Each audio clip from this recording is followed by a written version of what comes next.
Mga kapuso, kung ang baon nyong payong ay nagagamit nyong panangga sa matinding init, ihanda nyo rin yan sa mga posibleng pag-ulan o thunderstorm.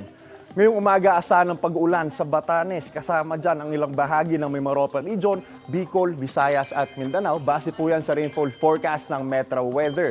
Magpapatuloy yan at mararanasan din sa ibang bahagi ng bansa pagdating ng hapon. Heavy to intense rains ang posibleng maranasan sa ilang lugar, partikular na sa Mindanao. Maging alerto po tayo sa banta ng baha o malandslide, mga kapuso.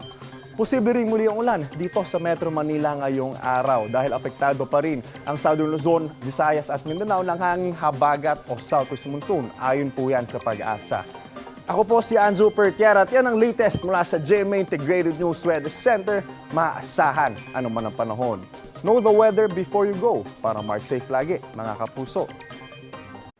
Mga kapuso, know the weather before you go at mag-subscribe na sa GMA Integrated News sa YouTube. Para sa mga kapuso natin sa abroad, bisitahin ang GMA Pinoy TV at www.gmanews.tv.